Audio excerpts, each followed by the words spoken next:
folks. I think I was nearly simultaneous there. Instagram, everybody else just popped up all of a sudden, even though they are different countdowns. Countdown timers are different. I don't know. Anyway, kind of a crappy day. I'm in kind of a crappy mood. So, you know, here's what it is. But I do have a great pairing for you today. I really do. It's horse racing. There's supposed to be a baseball game on here after this. You know, it's getting to the point you just about cannot watch sports on TV unless you have pay one thing for baseball, one thing for basketball, one thing for pro football, one thing for college football. You know, cutting the cord was supposed to have like alleviated all of our cable problems and broken up the big cable monopolies. But now it's like everybody's charging. Instead of having one bill, you got like 15. Yeah, I bitched about that last week. Anyway, let's go ahead and get started here because I have a great pairing. Today, I am pairing Weller Antique 107 with a Fuente Fuente Opus X. I believe it is going to be a great pairing. So without further ado, let's go ahead and get started. All right, Weller is, of course, from Buffalo Trace. And as you all know, Buffalo Trace does not give out their secrets very much. They keep them well guarded. But what we do know is this is a wheated mash bill, which I like. I like wheated whiskey. And it is 53.5% alcohol by volume, which is 107 proof, hence the 107. So it is a beautiful spirit. It's a great tasting spirit. As you can tell, I've had a few. So we're going to go ahead and glass this up. Kind of worried. I didn't see myself come up live on X. So we're going to test it over here on YouTube. But we're going to march ahead. I know if anything, I am live on Rumble and Instagram. So, all right. Now, and this is aged. There's no specific age statement, but it is aged somewhere in the range of 6 to 8 years. So, all right. I see myself on YouTube. I hear myself on YouTube, so I know the world is right. All right. Again, on the nose. This is a lovely smelling spirit. It really is. You get some great notes of rich caramel and dark cherry. It's a little bit of toasted oak layered in there. There's some nice hints of vanilla bean and just a touch of cinnamon spice on the palate.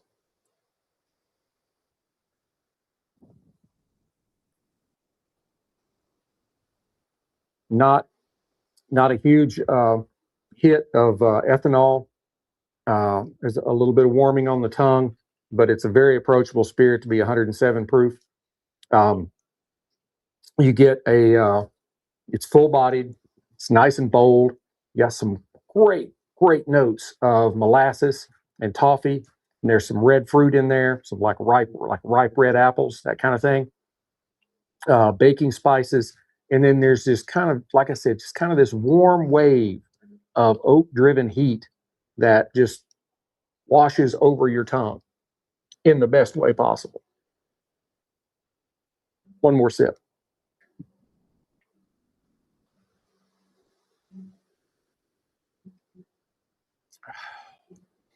The finish is long and warming. There's a nice lingering spice there with some great caramel sweetness and just the slightest bit of kind of dry oakiness that just kind of fades away. If you can find Antique 107, it's still kind of hard to find. I did see it at a package store earlier this week. It's one that I didn't really think about it being there, but I drive past it on the few days. Every 2 weeks, I have to go in the office. and I saw a Facebook post. So I'm like, hey, I'm gonna swing by there today on my way home because I had to be in Wednesday, Thursday, Friday this week. And so I went in there. He had a lot of what would be considered allocated stuff, but there were no points. There was no calling you. Nothing like that. If you was willing to pay the price. I didn't even ask him about the 107 because I knew I had a bottle of it at home. But some of the ones I didn't have, he's a little high on them. So I can't remember which bottle it was that I had been looking for, and I knew it should be somewhere in the 130 to 150 range, and he had it for 199. So I was like, well, thank you. I can't remember what it was, but no, that wasn't it. I think that one was 299. Is the orange label Weller. He had one of those. And whatever price he threw out there, I knew it was higher than what it was supposed to be. But I'd ask him about 3 or 4 things, so they're kind of mushing together now, but he was high. Take my word for it. So I'm going to have another sip. The Weller's making me feel better.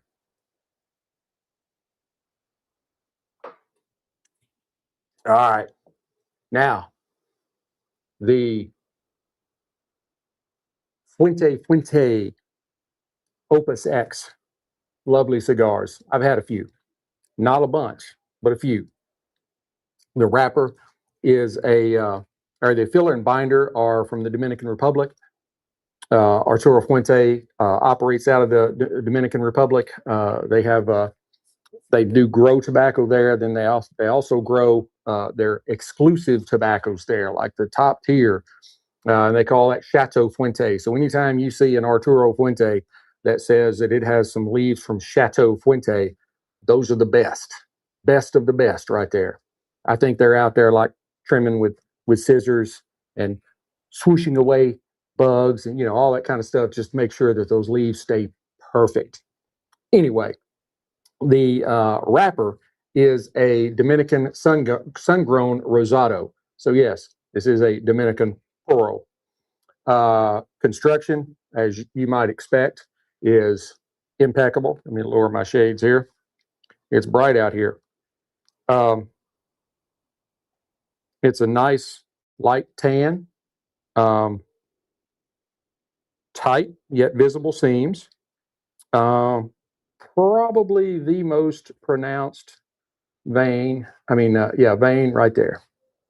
That's it. It didn't even run the length of the stick. So, I've never had a problem ever with Arturo Fuentes and their construction. They are wonderful. On the nose,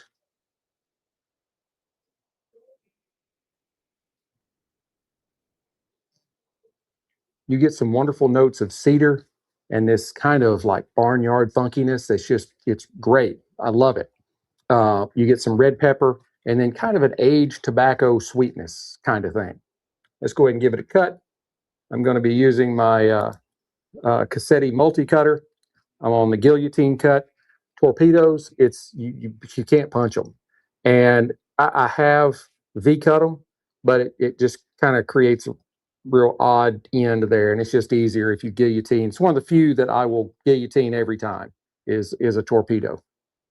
You don't want to take off a lot. As a matter of fact, you want to take off maybe less than you think you would, and see how it goes. Because you can always take off more, but you can't put less back on. Something like that. You know what I mean?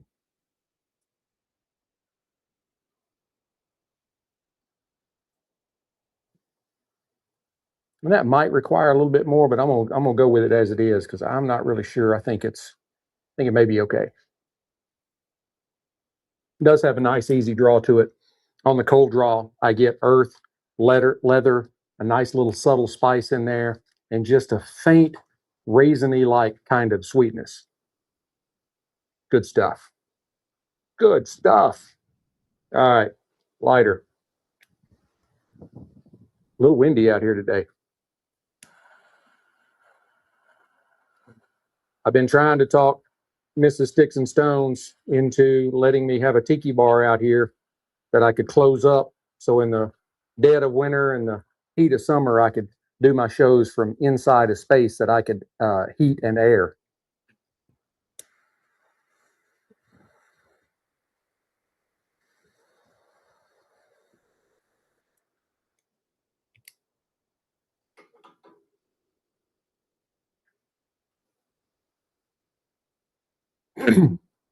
It's got a really nice sweetness on the retrohale that I wasn't really expecting. Usually it's more like pepper driven.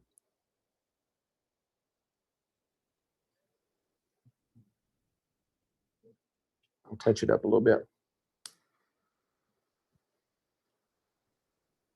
I always keep a single torch around just in case, because I prefer using a larger. My favorite lighter is my Rocky Patel Envoy 5-torch, but you can't do a lot of precise lighting with that one. That one gets the job done.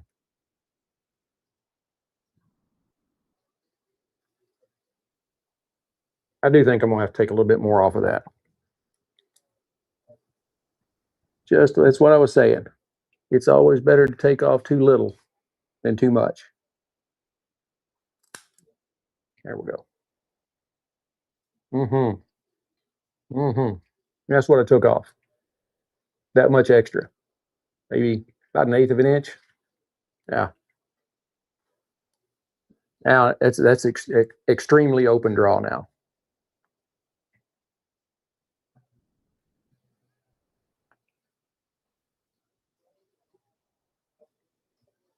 Initially, I get this kind of pepper forward blast with some nice bold notes of cedar, some leather.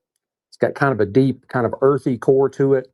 The retrohale, like I said, there was a touch of fruitiness in there, but also you do get some notes of red pepper and a little bit of spice.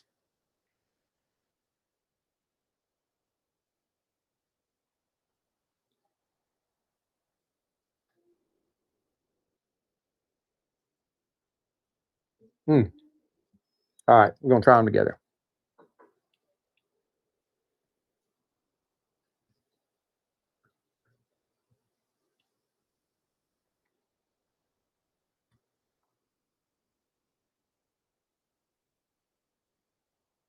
Looks like a scientific experiment going there. Um, just immediately, the Antique 107 kind of amplifies the spice in the OpusX, creating this kind of bold, peppery opening with some kind of caramel sweetness, sweetened edges. Uh, it is.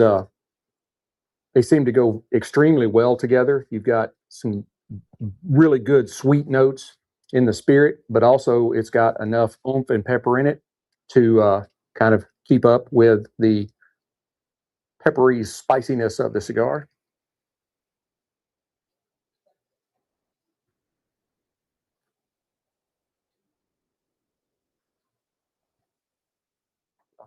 I would say that the uh, the Dominican sun-grown wrapper really kind of drives that signature OpusX sweet spiciness, delivering some really good red pepper intensity, balanced by a little bit of a subtle natural sweetness. Uh, it gives you some nice moderate tones. We're not at dark, rich tones yet, but we're probably going to get there. Probably going to get there. Pretty sure.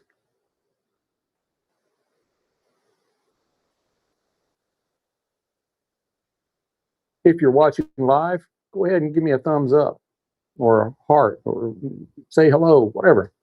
I can't always see somebody. I can't always see who is there, but I can tell sometimes. I always try to wave back, let you know I see you. Hey, Daisy, what's up? Yeah,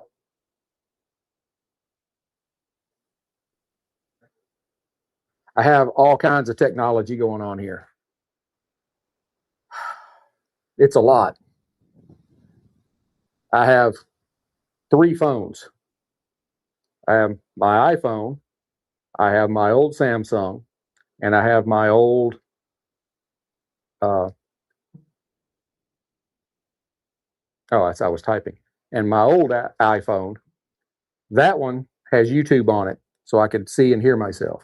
And then these two are going live. And then I have my iPad with my show notes on it. So, speaking of my show notes, if you go over to X, look me up over there, Sticks-n-Stonez 2. number 2. You can subscribe for $1 a month. The subscribers all got my show notes yesterday. They already knew what was going to be happening, so they're prepared. If you want to be prepared, go over to X and subscribe. $1 a month, at least until X makes me raise it. I was talking to my boy Super Cigar Dave on X, and he's like, "How did you be able to do that? I couldn't do that. They said it wasn't enough." Like, I don't know. Maybe I'm not high pockets like you are. I'm just a lowly little podcaster here with, half a dozen people watching.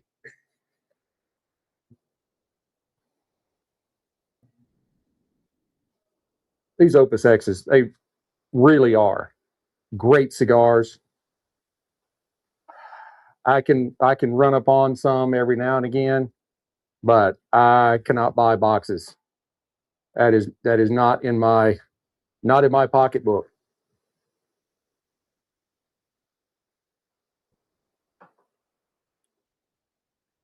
They are expensive, but they're worth it. They really are. I've still got a couple of more in the Humi.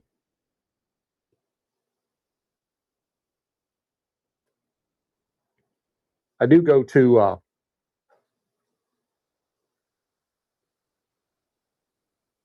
Famous. Yeah. You can get a lot of things in 5-packs there that you can't necessarily get at any of the other online places. That's where I get a lot of my cigars from. So, because unless it's something I know I'm going to smoke a lot of, like I've got 2 boxes of Macanudo orange labels because I think they're like my best daily go-to cigar. I don't buy boxes. I'll buy a 5-pack, where if I see a really good deal on something in a 10-pack, I'll buy a 10-pack. It's not until I'm sure that I'm going to like this enough to spend money on a box that I'll go and buy a box. Because, you think about it, I'm doing this every week. I could not buy boxes of everything that I'm presenting. This is the 51st episode of this year. Next week is the last episode of the year. And there is no way I could buy 52 boxes of cigars.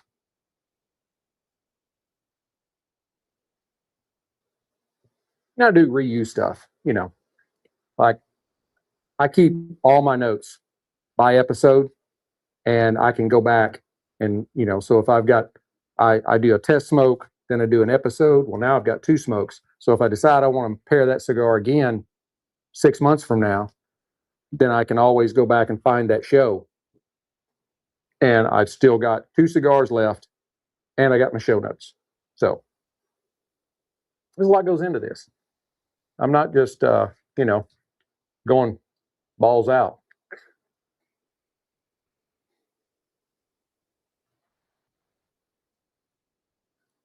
That's some very, very nice. I see. It's still the 2 screens aren't close enough together that I can get it all in one shot without holding it back away from the. Those are just some wonderful stacks of ash. I don't know that I've ever had a stack that looks that good. I will still tap it off before it falls in my lap, but a little touch up here, it needs to be a little uneven. That's really what I like about the single torch. I know I'm not going to overcook the cigar trying to touch it up. You just touch it up a little bit. Hey, baseball coming up. Hot damn. If y'all were here at the beginning, you heard me bitching mightily about how you have to have all the different networks now.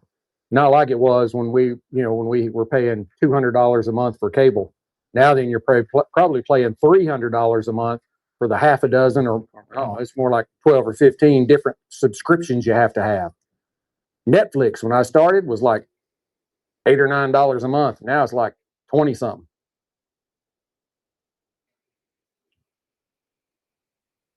And it might be different if the quality of the programming was going up.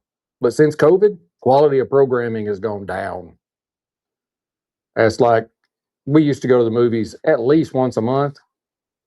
Now it's maybe 4 or 5 times a year. because there's just not anything playing that we really want to drop that kind of money for. I mean, really.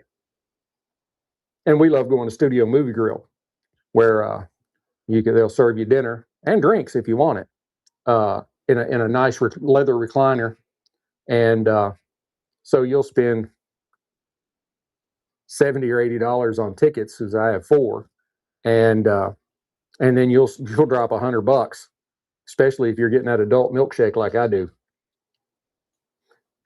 I always get the adult milkshake.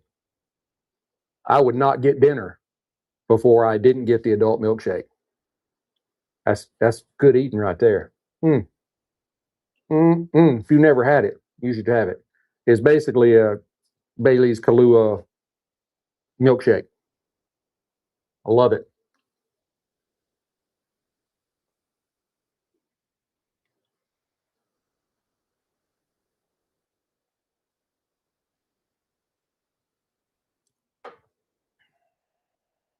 The 107 is really, really good spirit. It is delicious.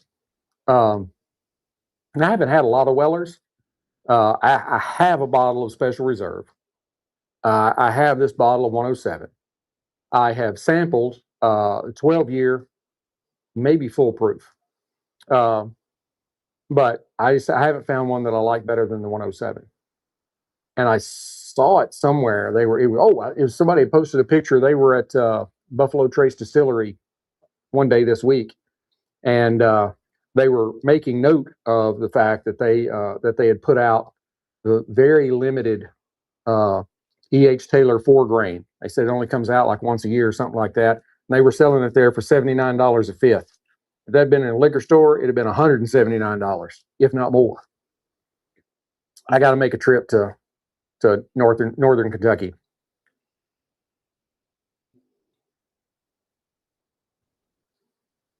I am kind of a Buffalo Trace guy. I like a lot of their stuff. I like E.H. Taylor. I like Weller. I like Buffalo Trace. Yeah, I mean, they've kind of got the market cornered.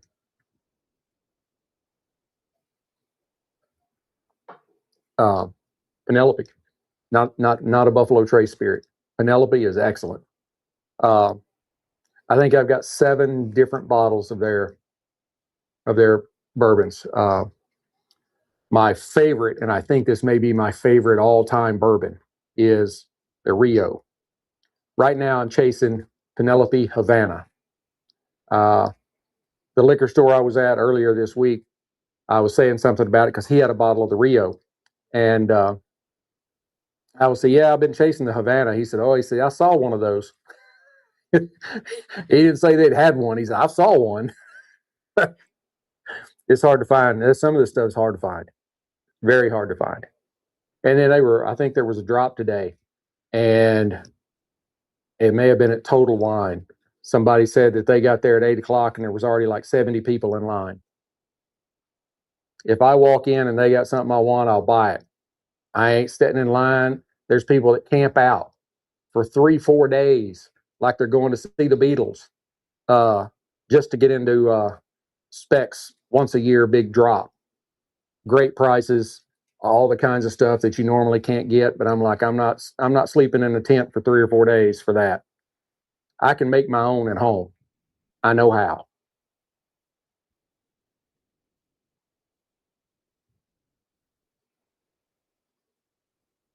Yeah, let me go back over this because I've been on here a while now. Yeah, about 24 minutes. You go back through some of this for those of you that may have joined a little late. I'm pairing Weller Antique 107 with a Fuente Fuente OpusX by Arturo Fuente. The 107 is, as it says, is 107 proof, 53.5% by alcohol, 53.5% alcohol by volume. It is a wheated mash bill, which I am a wheated whiskey fan. Wheat gives you some softer edges where rye is very spicy. I like rye, but I'm very much a wheated whiskey guy.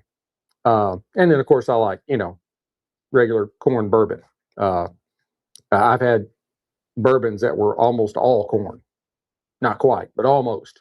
Extremely sweet. I like the weeded stuff. Anyway, it is from the Buffalo Trace Distillery, and it is aged somewhere in the neighborhood of 6 to 8 years. The nose gave us some great notes of caramel and dark cherry and toasted oak. There was some that classic vanilla bean in there with a little bit of cinnamon spice. The palate was full-bodied and bold with molasses and toffee, ripe red fruit, some baking spices, and then just this nice warm wave of kind of oak-driven heat.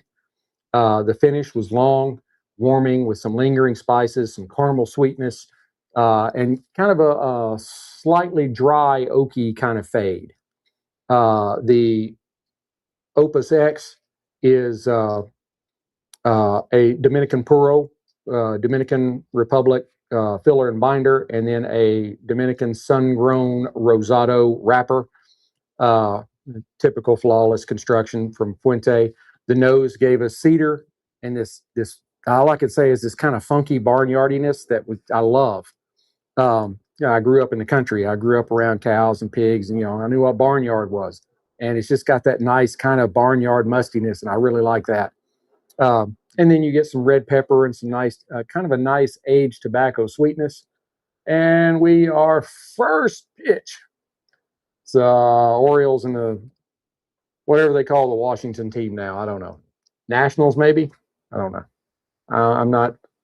I'm like Ralphie May. I'm not politically correct. I'm just correct. I don't get into all this. Whatever they were before, that's what they should be. I like the. Oh, what do they call the Cleveland team now? It's not the Cleveland Indians because that was way too. Oh no, we might offend the Indians. No, I think there was a lot of the Indians actually liked it. The Seminole tribe put up a fight when they were trying to rename the Florida state from the Seminoles. It's like, no, you're honoring the Native American heritage of this country. They were here before the rest of us, but we were all immigrants. They came from across the land bridge. So anyway, and then our cold draw had earth and leather and a subtle spiciness, and then just a touch of kind of a raisiny type sweetness. And then once we got it lit, we had kind of pepper forward with a nice bold cedar blast, some leather, kind of a deep earthy kind of core. We had a little bit of sweetness, but also red pepper and spice on the retrohale. That was a pretty thick retrohale. Normally it's fairly clean, it's just like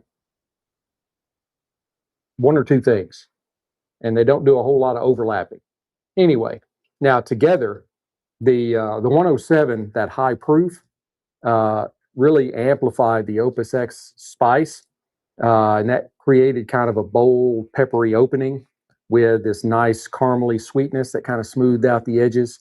So now you're all caught up. And if you had subscribed, you could have gone out and maybe found you an OpusX and some 107, and you could be sitting here sipping and smoking with me. So that means you need to subscribe. Go over to X, Sticks-n-Stonez too.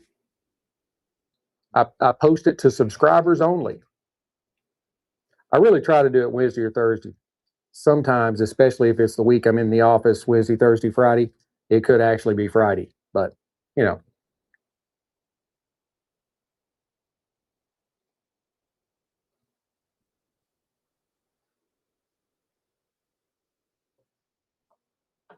And there's just copious amounts of like velvety smoke coming off this stick.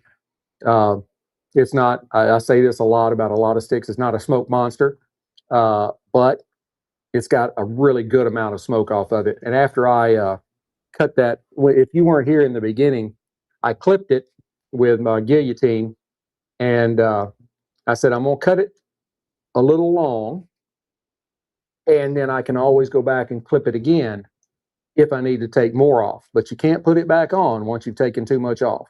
So I took it off, and it wasn't until I lit it that I'm like, no, needs a little more. So I went back and I took that off, about 1/8 of an inch. And that opened it up. If you use a guillotine, especially on torpedoes, you can always take more off. I know sometimes with a rounded foot, it's hard to take off small amounts, but when you're dealing with the torpedoes, um, clip it shorter than what you really kind of think it should be, and try it. Then you can go back and cut more off if you need to. But once you cut off too much, you can't glue it back on.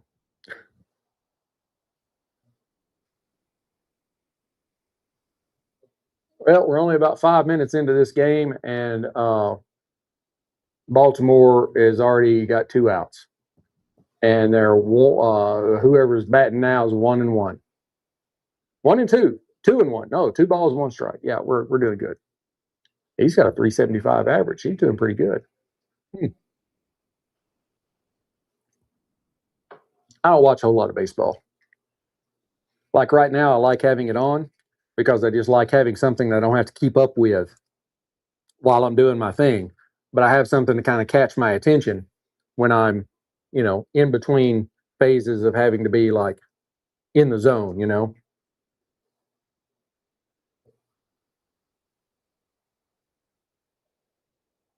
Now I'm confused. You got Baltimore. It says Orioles. Is this the Washington Commanders? Maybe it is. But there's CC on the other uniform. I'm like, what's CC stand for? I mean, maybe WC if it's the Washington Commanders, but I don't know. He's worried about old dude on second base. Oh man, 2 outs, but I just noticed they got runners on first and second.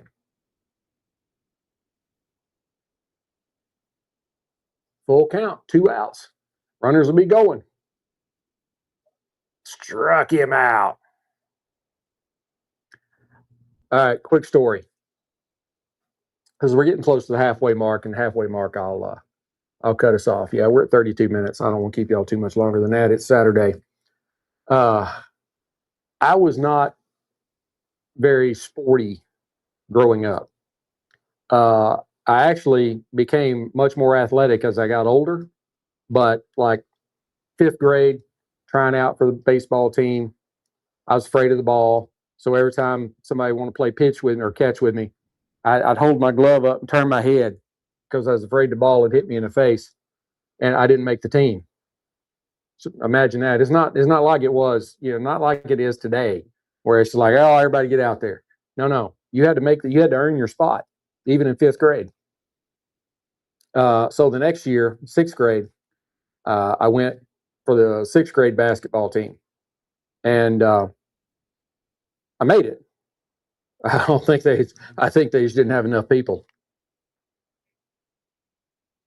But my mom swears that I played a lot during the year, and I'm like, Mom, I may have been, in 6th grade, but I do at least remember some of what went on.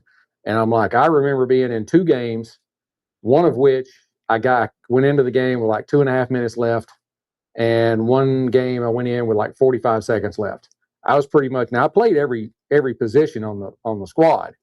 I sat in the center of the bench, guarded the water cooler, and I leaned forward to see if the coach was going to call my number. So I played every position. But back then, you're talking late 70s, early 80s, right around 1980, 81, 82 maybe.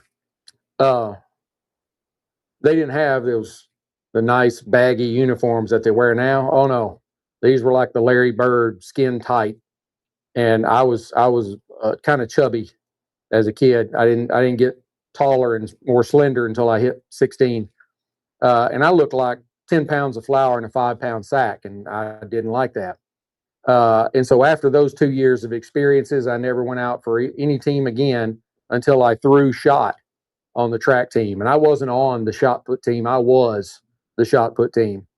I think I ranked 4th at regional or district or something like that. I don't know. But yeah, I was not a very sporty person.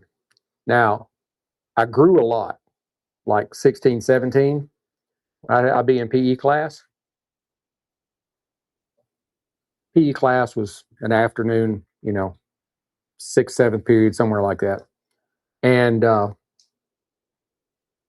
so they would have already put the goals down, and they had 6 goals for the basketball team for basketball practice. And so we were like raining outside, and we were running around the basketball court, just trying to burn off some energy on us. And I could run, and I would jump, and I could catch, I could grab every rim around. I could slam it with one hand. And the coaches were always so mad at me. They're like, "Elrod, why in the hell are you not on my basketball team?" I'm like, "Well, I'm lazy, coach." I wasn't going to tell them is because I was embarrassed. Like, well, the last time I played basketball, I had Dunlap disease. And I didn't like the way the uniform looked. For those of you that don't know, Dunlap disease is when your belly Dunlapped over your belt. That's what I had. So anyway, looking back, and I've pushed my girls. I'm like, I don't care what you do, but you're going to do something. They've ended up sticking with cheerleading, which, we live in Texas. Girl and cheerleader. And the older girl, our oldest girl, she's our second oldest period. She was a competitive cheerleader throughout high school, cheered on the cheer squad, high school squads. The other two, not so much on the competitive part. One of them, she flamed out real quick because she didn't like putting her feet over the top of her head. And the other one, she was good, but she's a little bit lazy. I wouldn't know where she got that from. The last year that she cheered competitively, the coach said, if she shows up for practice and she's on her game, she's the best athlete I got on the squad. But if she's hot, tired, cold, hungry, anything, she's not going to perform. She said, when she started that season, she was the number 1 athlete on the squad. And you know that because they are all the way up on the top of the pyramid in the center in the front row. By the end of the season, she was not. So after that, I'm like, I'm not spending another $10,000 a year for you to crouch down in the back. So you can just make the high school team.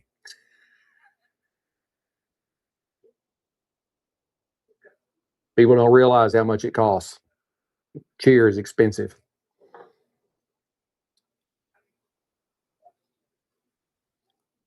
She can do back handspring, back walkover, front walkover. She does pretty well most of the time with her back tuck, but that's about as far as she got.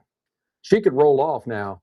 I've heard people in the stands ooh and ah when they'll come running out for their halftime performance, and she'll come in and she'll do 6 back handsprings in a row, and they'll be like, oh, because that looks impressive. It's actually much harder to do 1 back tuck, but they don't know that. All right. We're about the halfway mark. I'm going to go ahead.